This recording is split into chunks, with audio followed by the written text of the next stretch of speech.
após o benefício dispensado, sempre se reporta ao prodígio da fé, patrimônio sublime daqueles que o procuram.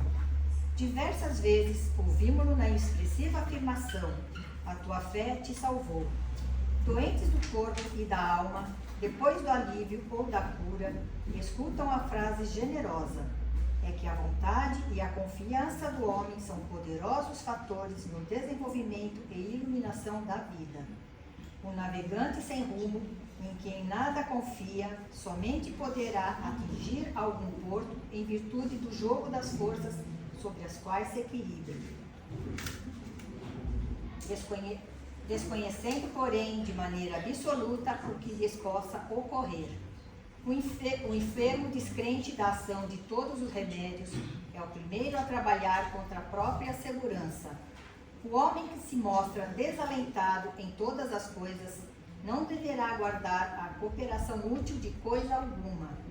As almas vazias embalde reclamam o quinhão de felicidade que o mundo lhes deve. As negações em que perambulam transformam-nas perante a vida em zonas de amortecimento, quais isoladores em eletricidade. Passa a corrente vitalizante, mas permanecem insensíveis. Os empreendimentos e necessidades de teu caminho não tens olhos nas posições negativas. Jesus pode tudo. Teus amigos verdadeiros farão o possível por ti. Contudo, nem o mestre e nem os companheiros realizarão em sentido integral a felicidade que ambicionas, sem o concurso de tua fé, porque também tu és filho do mesmo Deus, com as mesmas possibilidades de elevação. Obrigada, Teresa. Agora eu convido a todos a fechar os olhos para a oração de abertura.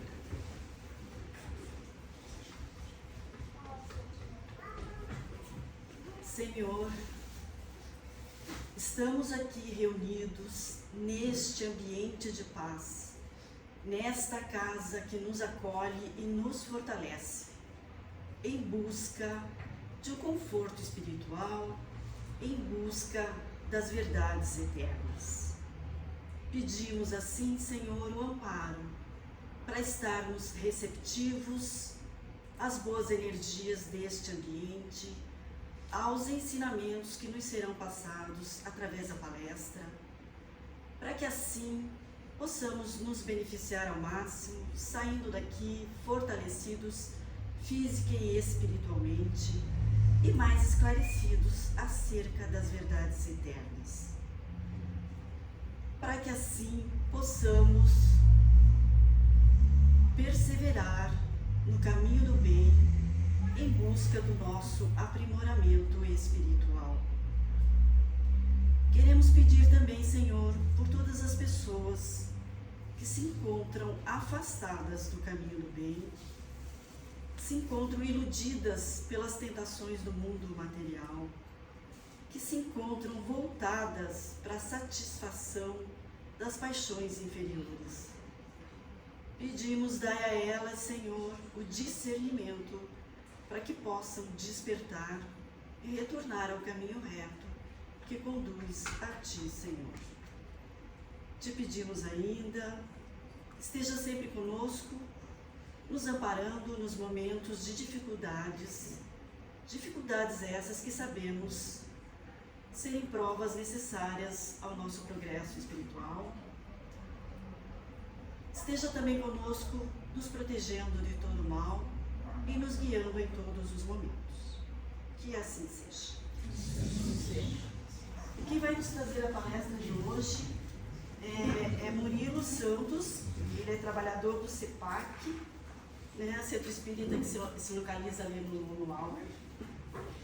Desde já nós agradecemos a sua presença. Seja muito bem-vindo. A palavra é sua.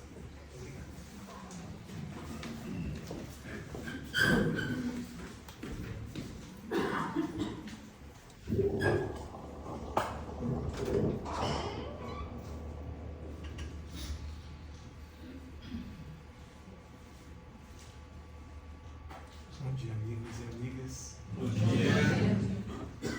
Tudo bem? Vou procurar falar de forma que os amigos possam nos compreender. Rogamos a Jesus o seu amparo nesta manhã para compartilhar algumas reflexões com os amigos e amigas que sempre nos recebem com tanto carinho nesta casa. E de início já aproveito para excusar-me, porque tinha uma expositiva marcada nesta instituição, noutra oportunidade, não pude comparecer, cancelei um pouco próximo, o que não se deve fazer. Então, desde já peço as minhas desculpas, mas a melhor forma de apagar o mal é reparando com o bem, e aqui estou tentando contribuir e retribuir a confiança da nova instituição que nos recebe. Hoje nós vamos falar sobre o cultivo da paz. Creio eu que para todos nós esta há de ser uma pauta primordial. Paz na nossa intimidade, paz em nossos lares, paz no casamento, paz na relação pais e filhos, mas o que vem a ser o cultivo dessa paz, o que vem a ser a paz? Nós vamos começar, e talvez vai ser o eixo condutor aqui da nossa conversa, com a obra Cartas e Crônicas, escrita pelo irmão X. O irmão X é nada mais, nada menos do que o espírito Humberto de Campos. Para aqueles que não estão tão acostumados, porque muitas vezes nós dizemos assim, Joana, parece que é nossa amiga, é Joana de Ângeles, né? Humberto de Campos. E o irmão X é Humberto de Campos, literato da Academia Brasileira de Letras, falecido, naturalmente, que psicografou por meio de Francisco Cândido Xavier esta página Em Torno da Paz.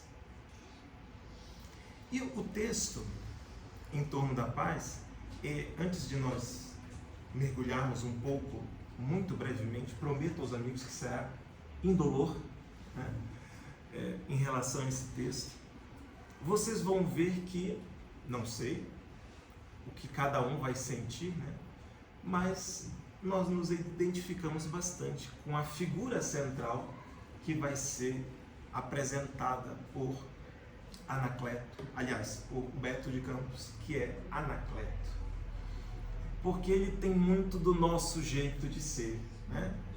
Da maioria de nós, das nossas dificuldades e da nossa busca de crescimento. Então vejamos, começa o relato de Humberto de Campos com a seguinte descrição, digamos assim, é um despertar pela manhã. O relógio tilintou, marcando 8 horas, quando Anacleto Silva acordou na manhã clara. Anacleto estirou-se no leito, relaxando os nervos e, porque iniciaria o trabalho às 9, antes de erguer-se, tomou o Evangelho e leu nos apontamentos do apóstolo João, capítulo 14, versículo 27, as sublimes palavras do celeste amigo. A paz vos deixo, a minha paz vos dou. Não vou lá dou à maneira do mundo, não se turbe o vosso coração, nem se atemorize. Belíssimo versículo, né? Dos registros apostólicos de João. Então, até o momento, vemos que Anacleto andou muito bem, não é mesmo? Já no início da manhã, selecionou uma mensagem edificante, buscou mergulhar o seu pensamento nas águas do Evangelho. Está ótimo até aí. Todos nós necessitamos destes momentos em que paramos e fazemos um autoexame, permitindo que mensagens mais elevadas nos clarifiquem interiormente. Ótimo. Está tudo bem. E aí ele lê essa página belíssima em que Jesus nos fala sobre a paz, diferenciando a paz do mundo e a paz do Cristo. Um pequeno parêntese, porque essa distinção nos faz lembrar uma página emanuelina, uma página de Emmanuel, né? Pela psicografia de Francisco Cândido Xavier, no livro Vinha de Luz. em que o nobre benfeitor nos diz, eu não esqueci do Anacleto, já vamos voltar lá, tá? Vamos falar um pouquinho. Ele nos fala sobre a diferença entre a paz do mundo e a paz do Cristo. E aí na palavra de Emmanuel, ele nos fala assim que muitas vezes o que nós interpretamos como paz aqui na terra não passa de paixões e vícios. Então ele nos dá vários exemplos na sua abordagem. Ele nos diz, por exemplo, acerca da paz do mundo. A paz daquele que tem muito, mas é inconsciente, porque usa mal, muitas vezes é a preguiça, diz Emmanuel, né?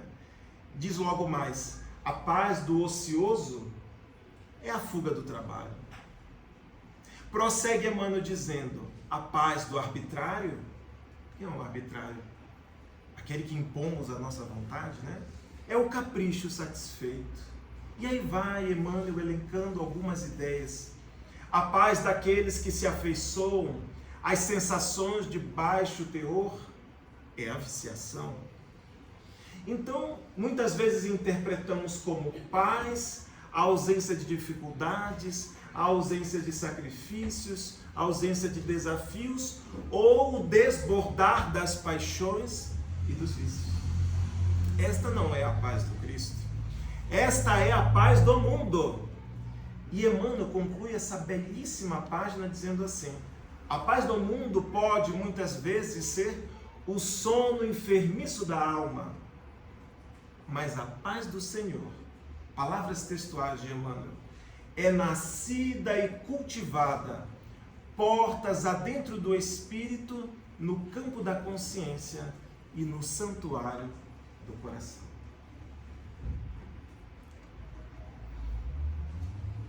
Para a gente pensar, né, no nosso conceito de paz.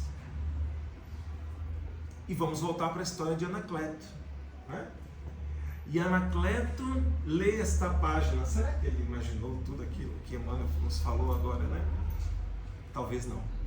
Lê a página de João e em seguida ele diz assim, vai fazer a sua prece, né? Seu momento de oração. O que está corretíssimo a nosso ver, né? Coroar o início de um dia com uma página elevada ou com um conteúdo elevado, mas também coroar o início de um dia com a prece, o momento em que o pensamento busca sintonizar com a ideia superior, com os bons espíritos. Perfeito, ótimo. Então, ele começa a sua prece. Alegro-me na certeza de que a paz do Senhor envolve o mundo inteiro. Onde estiver, receberei o amor do Cristo, que assegura a tranquilidade em torno do meu caminho. Sei que a presença de Jesus abrange toda a terra e que a sua influência nos governa os destinos. Desfrutarei assim a paz entre as criaturas. Prossegue Anacleto. Essa é a prece dele. Ele estava inspirado, né? Estava inspirado. O eterno benfeitor está canalizando todas as mentes para a vitória da paz. Por isso, ainda mesmo que os homens me ofendam, neles procurarei enxergar meus irmãos, que o divino poder está transformando para a harmonia geral. Regozijo-me na convicção de que o príncipe da paz orienta as nações e que desse modo garantir-me-á o bem-estar. Recolherei do céu a bênção da calma e permanecerei nos alicerces do entendimento e da retidão junto da humanidade. É uma prece maravilhosa, né? Louvo o Senhor pela paz que me envia hoje, esperando que Ele me sustente em sua paz, agora e em todos os dias de minha vida. Muito bem, terminou a prece. Até aí, meus caros, o dia vai muito bem. Até aí vai tudo flores. E não vejo nas nossas palavras, e não poderíamos assim fazê-lo, qualquer tipo de censura ao procedimento do nosso irmão Anacleto. Porque, a nosso sentir, ele se valeu dos recursos evangélicos cristãos de que nós nos dispomos para a nossa harmonização num dia comum. Numa segunda-feira, numa terça, numa quarta, num dia comum. Né? Mas, aí começam os desafios do nosso irmão, que talvez sejam também os nossos, né? Já que a espiritualidade não nos traz essas páginas para deleite literário, e sim para estudo, autoexame e análise das circunstâncias da vida. Então vejamos só. Acontece um primeiro incidente logo após a prece. Ele está aprumado, não é? Está devidamente arrumado para o trabalho e percebe que a sua roupa está rasgada. E aí ele reage. Grita com a esposa, cobra dela uma explicação, considerando o valor financeiro da roupa danificada. Ignora que ela está cuidando da filha pequena com pneumonia. Primeiro incidente no caminho de Anacleto. Né? Vejamos, até o momento, meus caros irmãos, não havia nenhum problema com a sua busca de recursos iluminativos, com a sua busca de conexão com o divino. Mas a vida prática demanda vigilância dos patrimônios sagrados que o Senhor nos entregou. E aí, logo mais, eu falei que a gente se identifica com ele, porque somos nós, né? Às vezes vamos reagindo quando você viu. Cadê as propostas que nós assinalamos no nosso coração tão belamente na prece? Outro incidente, foi tomar o café da manhã. Não tinha leite. E aí ele já acertou de novo. Não tinha leite. Reclamou. Coitada da esposa, né? As esposas sofrem. As esposas sofrem, né? Com a gente. Reclamou, irritadíssimo. Pensou em falar palavrões, mas não disse, o que já é um avanço, né? Mas pensou, plasmou no mundo da ideia, o que é um problema. Mas já não disse. Então ele teve essa reação. Próximo incidente. Ele vai saindo e quem aparece? O sogro. O sogro aparece desalentado, não está aqui, mas ele aparece desalentado, pedindo um empréstimo diante da dificuldade financeira em casa. Reação. O Anacleto ele não age, ele só reage, né? Ele vai reagindo ali. Ele se enraivece e dá uma resposta dura e ríspida para dizer que não tinha o recurso. Mais ou menos assim, né? Próximo incidente. Ele ia pegar o ônibus. Não tinha Uber naquela época, né? Não tinha. Ele foi pegar o ônibus. Ele faz o sinal e o ônibus não para. E a reação dele é abençoar os familiares do motorista. Não é. Ele reclama e profere xingamentos. Meu Deus, a prece foi embora em pouco tempo. O que é isso? Isso somos nós, meus irmãos. Ou, se preferir, sou eu, ou a maioria de nós, os que transitamos aqui no mundo terreno, reagindo, né? Vamos fazer um balanço consciencial num quadro comparativo da proposta de Anacleto. De um lado, nós temos o conteúdo da sua oração. Aliás, belíssima, conforme já assinalado, que nos inspirou, ele estava com certeza inspirado pelos bons espíritos. E do outro lado, a conduta adotada. Então, na primeira coluna e na linha inicial, ele exaltou a harmonia do mundo. No entanto, não suportou sem guerra uma calça rasgada. Ele prometeu equilíbrio ao Senhor. No entanto, não se conformou ante a refeição incompleta. Não tinha o leite, né? Proclamou o prévio perdão às ofensas humanas. No entanto, não soube acolher com gentileza a solicitação de um parente infeliz. Falou dos alicerces do entendimento. No entanto, não hesitou em descer da linguagem nobre para que condiz com a gíria que amaldiçoa. Essas palavras são de Humberto de Campos, tá? Eu só organizei num quadrinho, mas as palavras são de Humberto de Campos. Fazendo a comparação da proposta estabelecida no conteúdo oracional e da conduta ou da reação efetivamente estabelecida em poucos minutos do início da sua manhã. Ele não tinha nem chegado ao trabalho. Se fosse conosco, meu Deus, eu diria assim: o que aconteceu? O que aconteceu? Aquela elevação, aquele estado durou pouco. Por que durou pouco? Ele precisa ser preservado, defendido, vigiado. E aí, a síntese de Humberto de Campos: envergonhado por haver caído tão apressadamente da serenidade da prece, a perturbação, começou a perceber que entre ele e a humanidade surgia o lar, reclamando-lhe assistência e carinho, e que jamais receberia a paz do Cristo por fora, sem se dispor a recolhê-la por dentro. Que coisa linda, né? Que mensagem poderosa essa que Humberto de Campos nos traz. Vou até repetir. Mas eu vou me colocar no lugar, tá bom? Entre nós e a humanidade surge o lar.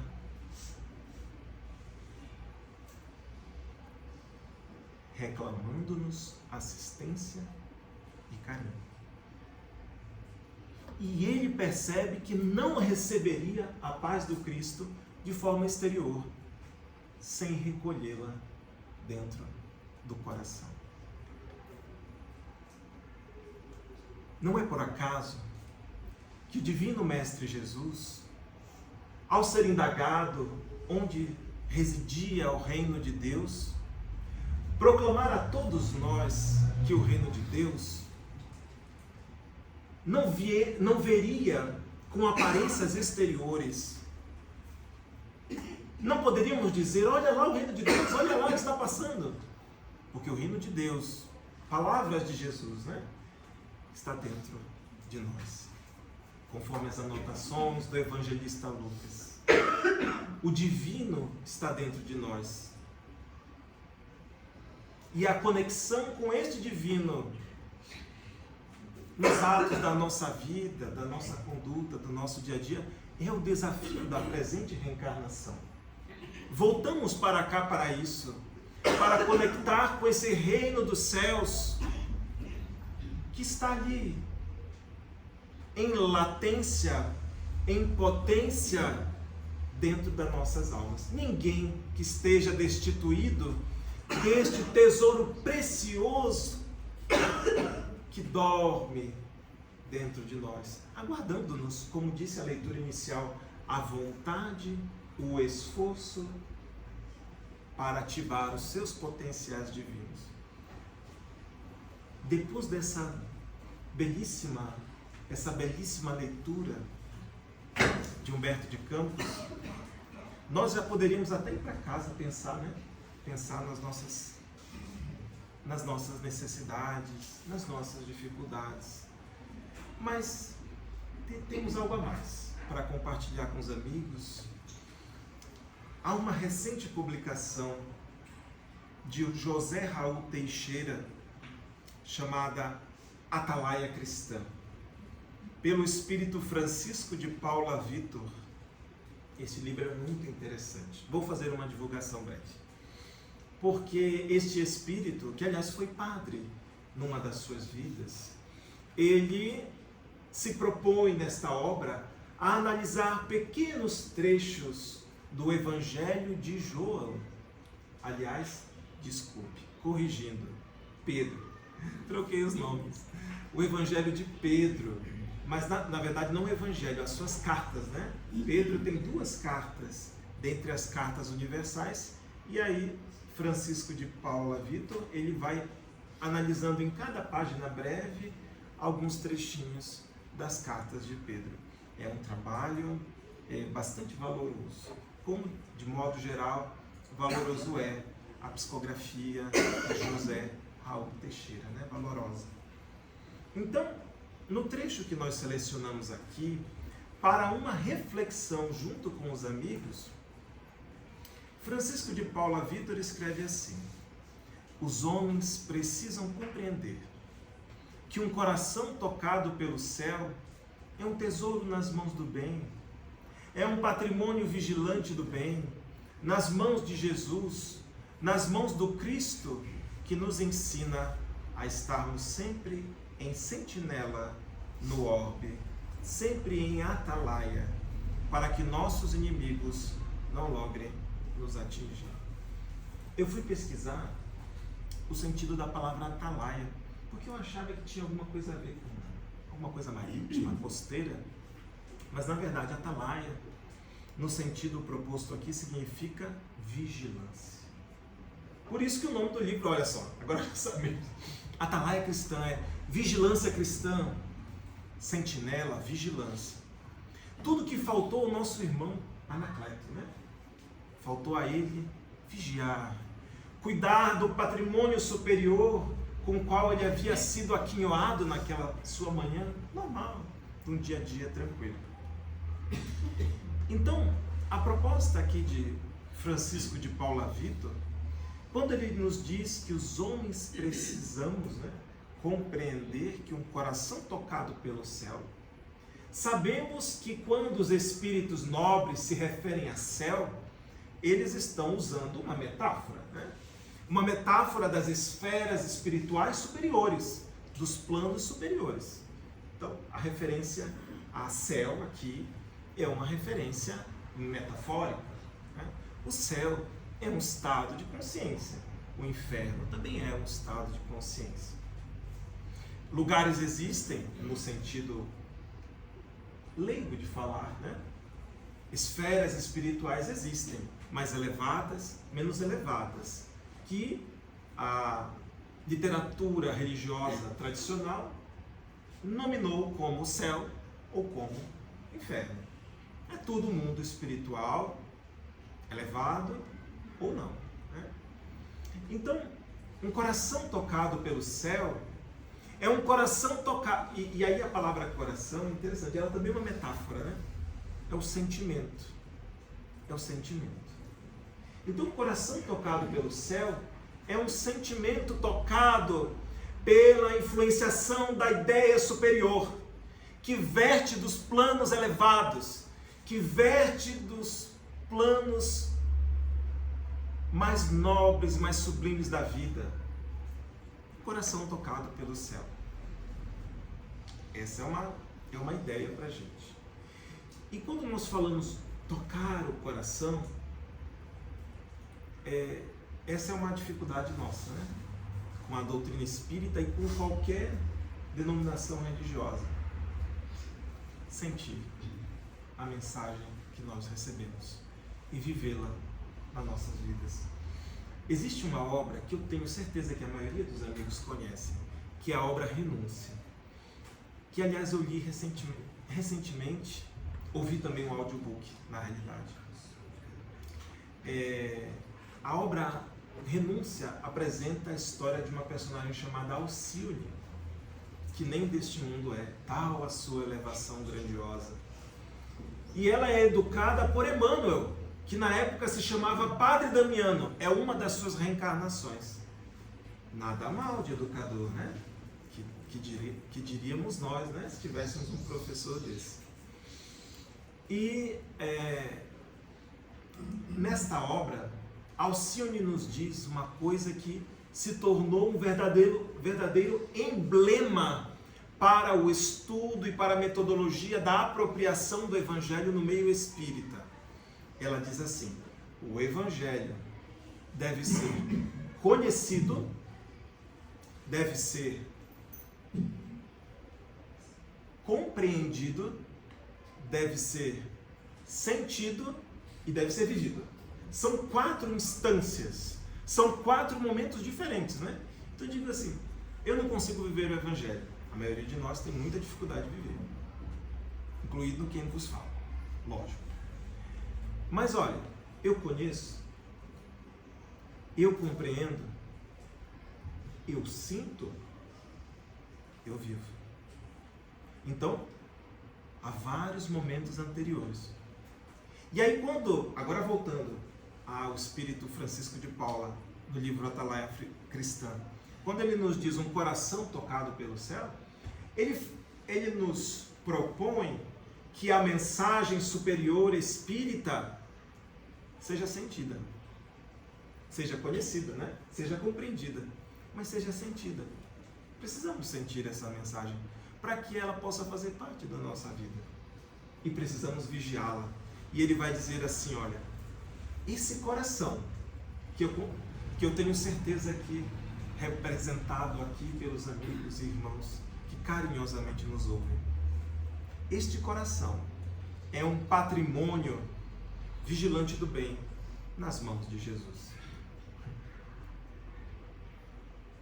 Somos instrumentos nas mãos dos espíritos superiores, quando assim nos permitimos esta nobre sintonia. Instrumentos na mão de Jesus. Será que eu tenho sido um instrumento de Jesus na minha vida, no meu lar, na minha família, no meu trabalho? Essa não é pergunta para vocês, é para nós, irmãos, com as mesmas dificuldades, na busca da autoiluminação, na busca da nossa transformação. Temos sido corações tocados pela mensagem da doutrina espírita a serviço de Jesus no nosso dia a dia? E aí, vejamos só, meus amigos, eu lembrei de uma obra de André Luiz, uma obra densa, de temas profundos, chamada Sexo e Destino. Eu lembrei de um trechinho desta obra muito interessante. André Luiz deseja socorrer uma personagem da narrativa que corria grave risco. E ele estava desesperado, porque ele buscava inspirar algum encarnado a ajudá-lo naquele propósito de tirar a moça da situação. Quem já leu o livro sabe que a situação é gravíssima, em que ela logo mais estaria em cursa. E aí ele busca um encarnado para ajudar e não tem nenhum encarnado com sintonia e receptividade ao seu pensamento. Ninguém orando, ninguém refletindo ideias superiores. Ele se aproxima das pessoas, isso está na obra, ele diz assim: os pensamentos estavam enraizados nas preocupações com finanças, nas preocupações com sexo, e ninguém abria o campo mental para a sua influenciação e para que ele pudesse se servir daquele instrumento para auxiliar outra pessoa. Porque acontece assim no dia a dia. Os espíritos nobres nos ajudam também por meio das pessoas, né? Receptivas à influenciação da esfera superior. Então chega um amigo, um parente, e vem e diz uma coisa para você que se encaixa na sua necessidade. Será que não foi inspirado? Será que não recebeu a influenciação mental dos espíritos nobres? Quantas vezes isso acontece, né? Mas para tanto, há que estejamos em condição mental, em sintonia, que permita essa influenciação. Então André Luiz procura ninguém orando, ninguém refletindo no bem, ninguém com um pensamento superior, as mentes enraizadas nas preocupações de finanças, o que é justo dentro do quadro da existência humana, não que isso deva nos consumir a vida, e eis aí o problema, e nas preocupações com as sensações do campo nobre da sexualidade. Então, ninguém em condições de atender-lhe ao apelo mental. Bom, a narrativa vai seguir, né?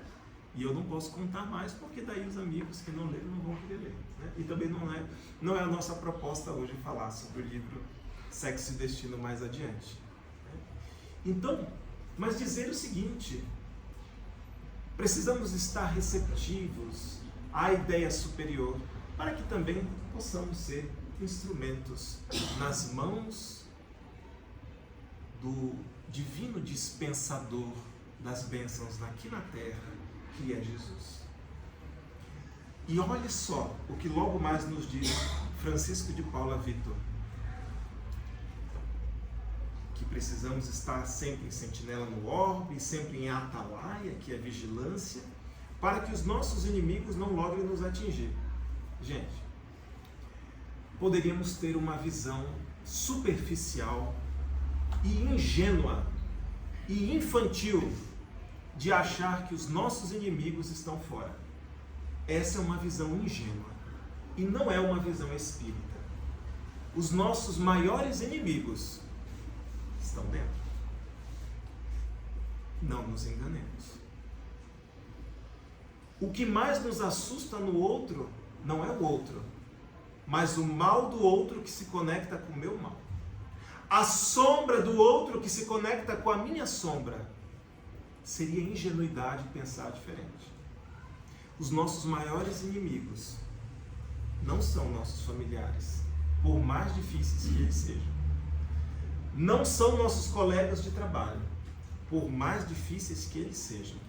Não são os companheiros da instituição espírita, por mais difícil que eles sejam, porque nós também não somos fáceis, não é mesmo? Os nossos maiores inimigos estão dentro de nós. E é a vigilância a este campo sombrio, o conhecimento dele, né? Porque muitas vezes fazemos o movimento do escamotear. A palavra significa esconder, dissimular. Mas o que eu dissimulo, o que eu escamoteio, eu não reconheço. E se eu não reconheço, eu não modifico. Veja só, o raciocínio é muito claro, né? Aquilo que eu não identifico, eu não melhoro. Como fazer o trabalho da reforma íntima sem identificar os pontos sombrios da nossa própria personalidade? É impossível. Então, aquilo que eu dissimulo, aquilo que eu escondo, aquilo que eu digo, não, o problema é do outro. Um dia desses, uma amiga, também estudiosa espírita, né, psicóloga, fez uma observação para mim, num grupo de estudo que eu achei muito pertinente. Ela disse assim, nós dizemos assim, fulano de tal me tirou a paciência, já jogamos para o outro, né? Aliás, paciência que eu nem conquistei, diga-se de passagem, né? Alguém me tirou algo que eu ainda não conquistei, veja só, que incongruência. Então, você diz assim, fulano de tal me impacientou, foi culpa do fulano de tal. Não sei quem é o fulano de tal, tá, gente? Fulano de tal, personalidade aqui, genérica. Mas não é, né? É uma transferência de responsabilidade. Porque enquanto eu situo a responsabilidade no familiar difícil, ou na pessoa difícil em meu caminho, seja onde for, eu me forro, ou me isento do dever de eu fazer a transformação íntima que me cabe. A mensagem inicial que nos foi trazida, ela é tão ilustrativa, né? Que foi lida, eu estava prestando atenção na mensagem. Quando nos fala, Jesus sempre dizia que a tua fé te curou.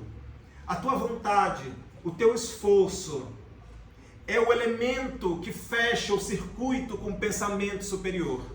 Mas, do outro lado, as palavras são de Emmanuel no texto que foi lido. Eu posso fazer com que no meu circuito mental haja um isolante, né? Um isolante. Quem entende aqui de elétrica, né? Coloca o isolante, a corrente não passa, não é mesmo? O que é isso?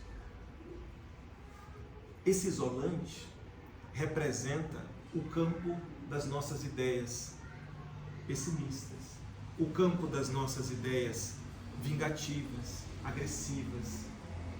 Como fechar circuito com o bem se eu acalentar estas ideias? Ou se eu não reconhecer a necessidade de fazer o trabalho dentro de mim, o trabalho do autoconhecimento, o trabalho do autoaprimoramento. Então daí quando eu falo assim, não, mas a pessoa me tirou do sério. Fui eu que não tive as resistências morais para lidar com aquela situação. Mas identificar isso já é um passo muito importante. Eu não dispus do equilíbrio, da vigilância, para ser um instrumento do bem e não me impacientar tanto. embora não seja nenhum crime se impacientar, mas de impaciência a impaciência, dia após dia, eu vou criando um pequeno inferno na minha alma. Porque o inferno é um estado de consciência, não é mesmo? Recordo-me da obra Nosso Lar, não do livro, não do filme, porque o filme é muito bom, mas a obra é mais ampla. Nosso Lar. No capítulo 4, isso deve ser objeto de estudos, na realidade, mas vamos fazer uma referência rápida. Quando André Luiz é examinado pelo médico, um deles, da colônia Nosso Lar, chamado Henrique de Luna. E Henrique de Luna vai ali não examinar como médico da terra, porque ele examina a alma. O corpo já ficou para trás, Agora vai examinar o corpo perispiritual, ou o corpo fluídico da alma. Examina o ser na sua conformação energética. Muito bem. Então Henrique de Luna examina André Luiz e diz, bom, é uma pena que tenha vindo aqui pelo suicídio indireto. Daí ele reclama, não, como assim? Eu não fui suicida. E aí vai se fazer naquele capítulo toda uma explicação do porquê a sua maneira de ser havia gerado a doença que o vitimou, e havia agravado a doença, inclusive. Vai falar dos seus excessos no campo da bebida, no campo da sexualidade. Ele teve sífilis, por sinal, sabemos como a sífilis é contraída, Vai falar dos seus excessos no campo da raiva, Ele vai dizer que ele tinha um jeito, até é ele mesmo escrevendo, um jeito especial de ser, irritadiço, que não levava desaforo para casa, a todo momento dava bordoada em todo mundo. E aí ele foi se tornando o centro de convergência de forças destrutivas. E a sua saúde foi deperecendo. E ele foi se matando aos poucos. Então, quando falamos da necessidade de conhecer os nossos inimigos interiores, de nos conhecer, não de nos julgar, nada de julgamento, nada de culpa, vencer a culpa e conhecer-se, para que eu possa transformar. Conhecer esses inimigos e educá-los. Às vezes nos grupos de evangelho, gostamos de brincar que é como se tivéssemos um urso dentro de nós. Estamos aqui na casa espírita, falando do bem. Aí na primeira situação que nos acontece fora dos limites vibratórios da casa, vem o urso. Aí você tem alguém vendo assim, mas não era a pessoa que estava lá na casa espírita dando palestra? Olha o urso aí, o urso está dentro. É o campo de sombra que eu não conheço. E como eu não conheço, eu não transformo. Ou pior, eu nego. Ou digo que a culpa é da Terezinha, não é minha. Então eu transfiro para outrem. A palavra culpa não é boa, Porque ela tem uma carga negativa, mas a responsabilidade é do outro. Mas enquanto a responsabilidade pela minha paz, pela minha serenidade, pela minha elevação espiritual for do outro, que negócio é esse? Como que eu vou crescer? E aí Joana de Ângeles, a nobre benfeitora, no livro Filho de Deus, vai nos dizer assim: a paz legítima emerge do coração feliz e da mente que compreende, age e confia. É realizada em clima de prece e de amor, porque da consciência que se ilumina ante os impositivos das leis divinas, surge a harmonia que fomenta a dinâmica da vida realizadora. Aqui nesse pequeno trecho, aliás, esse livrinho, vou fazer uma divulgação de mais um que vocês estão vendo. A minha esposa disse para eu não olhar aqui, mas eu não consigo não olhar sempre. Vocês estão vendo o livrinho. Ele é um livro desse tamanho, mas o conteúdo é desse tamanho. Divaldo psicografou quando estava num período de conferências na cidade do México. Filho de Deus, é tão belas as páginas grafadas nesse livro. E aí nesse texto, a paz legítima, ela vai nos dizer que a paz, realmente, aquela paz verdadeira, ela é fruto da iluminação da consciência. É fruto da iluminação da consciência. Nós que estamos aqui na casa espírita, seja porque estamos sofridos, seja porque estamos curiosos, seja porque estamos em aprendizado, todos estamos em aprendizado, estamos buscando iluminar a nossa consciência com ideias novas, com ideias melhores, não é mesmo? Então, o caminho para a construção da paz legítima é o caminho da iluminação da consciência. E como é que se faz esse negócio de iluminação? Ela nos dá algumas perspectivas, né? Ela nos fala da necessidade de compreender, de agir e de confiar. Compreender a nós mesmos, compreender o outro, compreender a vida, compreender as circunstâncias, compreender, estudar, porque sem estudo é mais difícil compreender. Estudar a doutrina dos Espíritos, lembrando o apelo do Espírito de Verdade, no capítulo 6 do Evangelho segundo o Espiritismo: Espíritas, amai-vos e instruí-vos. O amai-vos é o primeiro, né? Mas o instruí-vos é o segundo. Compreender passa por instruir. Porque à medida que eu vou estudando esta doutrina luminosa, eu amplio o meu horizonte de percepção. Aquilo que eu achava muito bonito, passo a não achar mais. Aquilo que eu achava que estava tudo bem, passo a ver que não me convém.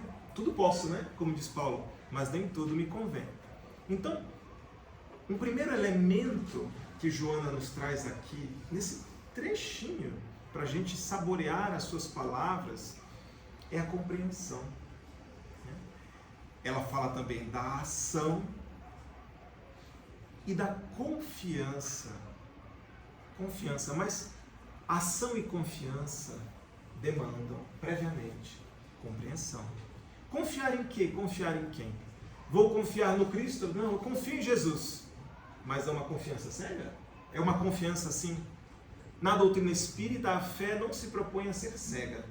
Na doutrina espírita, a fé se propõe a ser raciocinada. Como diz Allan Kardec no Evangelho segundo o Espiritismo: ama, mas sabe por que você está amando. Creia, mas entenda o porquê você está crendo. Quer dizer, coloca o raciocínio, coloca o entendimento, questiona o texto. Uma vez um amigo me disse assim, um amigo muito querido, ele disse que ele tem o seguinte hábito: ele dá o livro dos Espíritos para a pessoa e diz assim: não aceite de pronto. Olha a metodologia. Interrogue, porque Kardec estudava assim. Pergunte, não saia aceitando de pronto. Questione. É assim que se estuda a doutrina espírita. Pergunte, questione, questione-se. Eu achei a metodologia notável. Não aceite. Né? A gente quer impor as coisas às pessoas, né? Eles dizem assim: não aceite. Questione. Pergunte-se: isso faz sentido? Isso faz sentido na minha vida? E aí vá construindo a sua consciência espírita a partir do entendimento. E aí Joana de Ângeles nos fala da prece do amor. Desde o primeiro texto em que falamos da experiência de Anacleto, nós falamos da prece e da sua importância. Não é porque naquele momento não deu certo com Anacleto, não foi por causa da prece, não. Eu acho que se não tivesse tido prece, teria sido pior. Foi por causa da invigilância, né? A nossa invigilância é dele. Então a prece é uma ferramenta valiosíssima para a construção da paz na Terra. E a prece, vocês vão ver, se estudarem o Livro dos Espíritos, Allan Kardec dedica toda uma parte chamada Lei de Adoração. Um dos elementos que ele estuda é a prece. E lá no Evangelho segundo o Espiritismo, que é uma obra que desdobra a terceira parte do Livro dos Espíritos, ele aborda novamente a prece também. Tal a importância da prece na vida do espírita. Mas a prece entendida assim, vamos fazer a prece do coração, né? Vamos fazer do coração. A prece uniformizada ou escrita, ela vai ter valor? Sim, ela tem valor de acordo com o sentimento que eu coloque nela. Mas a mais poderosa, não digo por mim, mas pelos Espíritos, em O Livro dos Espíritos, é a que vem do coração. Está lá, só ler. Então, vamos orar e vamos colocar o nosso sentimento ali. Isso é relevantíssimo, porque daí eu faço a conexão com os planos superiores da vida. E meus amigos e minhas amigas, pensemos o seguinte: existe uma grande lei que rege o universo, o cosmos. Qual que é o nome dessa lei? Quem lembra? Ganhei um doce. Não, não tem doce, não posso oferecer. Quem lembra o nome dessa lei? Posso oferecer o que eu não tenho. É a lei de amor. É a grande lei, aliás, que no Livro dos Espíritos é justiça, amor e caridade. O amor está no centro. Justiça, amor e caridade. O amor tem centralidade. Então, ou chamada lei de amor. A lei de amor rege os mundos e os seres no universo infinito, desde do animal pequenino que rasteja no solo, até os espíritos grandiosos que ascenderam na escala espírita, do átomo ao arcanjo, como dizem os espíritos. A lei de amor rege os mundos e os seres. Mas como é que eu me conecto com esta lei? Eu já sei me desconectar dela. É fácil, é só deixar do automático. Mas hoje a proposta espírita nos ensina a conexão com esta grandiosa lei que rege tudo, que nos aproxima em família, que rege as reencarnações, que nos aproxima dos nossos desafetos para a devida reparação. É a grande lei de amor que tudo equilibra no universo. O mal é o afastamento desta lei. Então eu digo assim, eu estou me sentindo em perturbação porque me impacientei, discuti em família, discuti com as pessoas, falei o que não deveria. Eu me desconecto da grande lei que harmoniza, que é a lei de amor. E aí eu sofro. Em O Livro dos Espíritos nos diz isso, que o homem é infeliz, o homem e a mulher também, né? O ser humano, o espírito é infeliz quando se afasta das leis divinas e é feliz quando delas se aproxima. E aí, para fechar a ideia aqui, né? Não basta, no entanto, programar e falar sobre a paz, mas, visualizando-a, pensar em paz e agir em pacificação, exteriorizando-a de tal forma que ela se estabeleça onde estejas e com quem te encontres. Orando pela paz, esse sentimento te invade e o amor que de Deus se irradia anula todo e qualquer conflito que te domine momentaneamente. A paz em ti ajudará a produzir a paz no mundo. Que bela mensagem, que bela reflexão, Joana de Ângeles.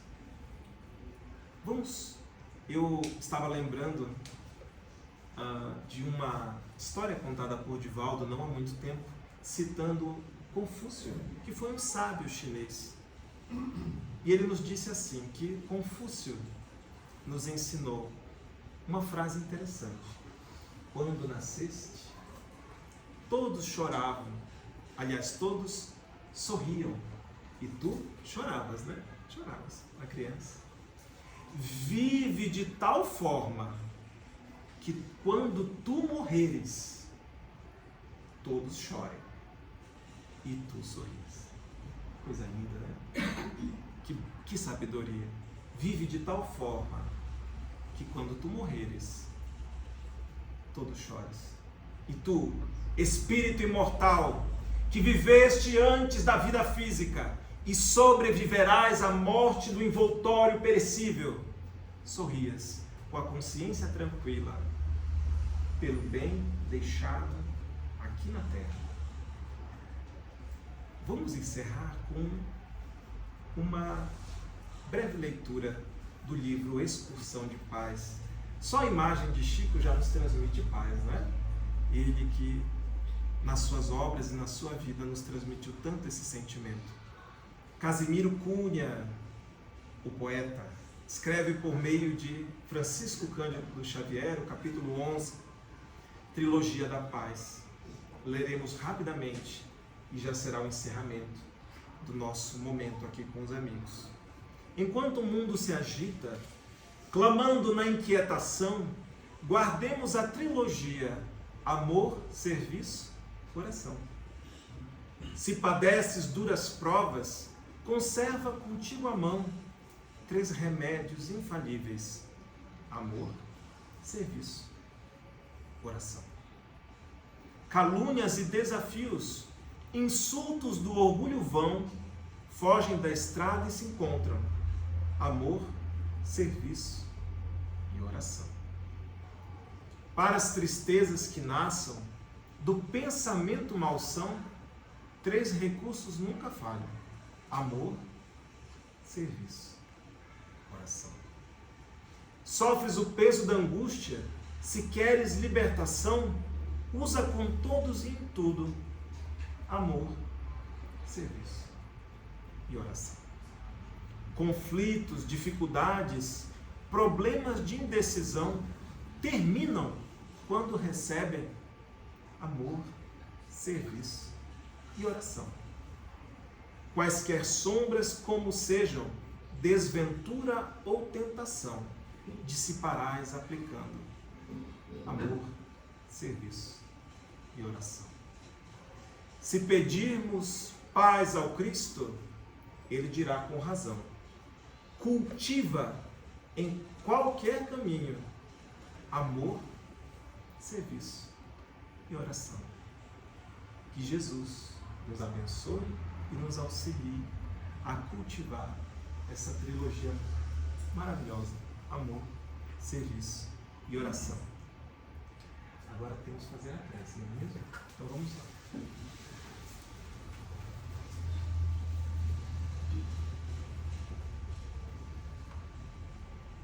Senhor Jesus, divino amigo de todos nós,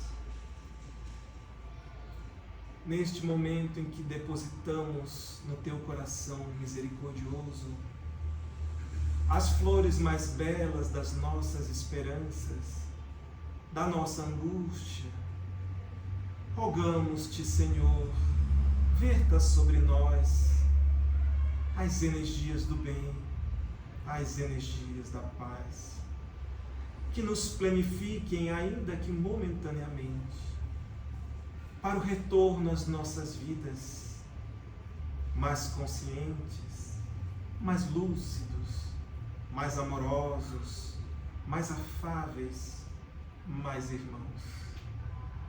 Agradecemos-te, Senhor, pela vida que é tão nobre e tão bela, pelas leis divinas que nos conduzem a crescer na Tua direção.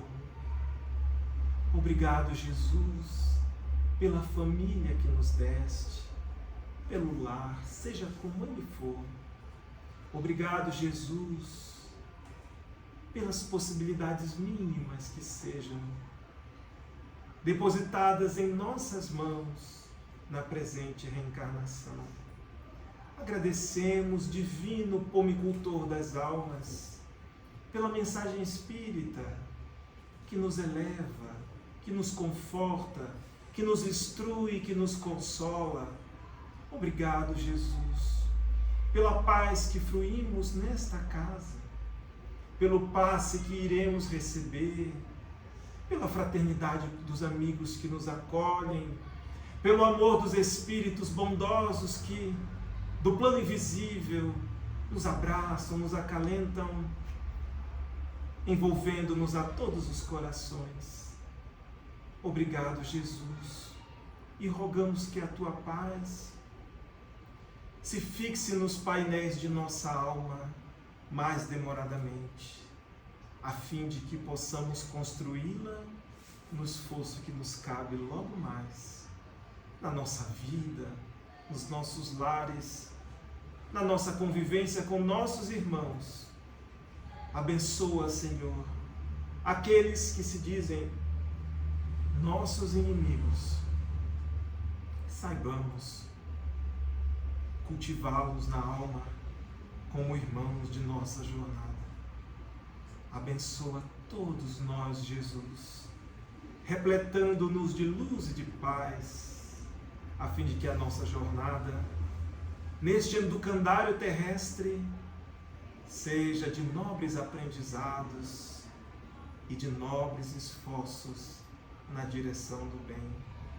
Gratidão, divino amigo, envolve-nos no teu amor e despede-nos na tua sublime misericórdia de pastor de todas as almas.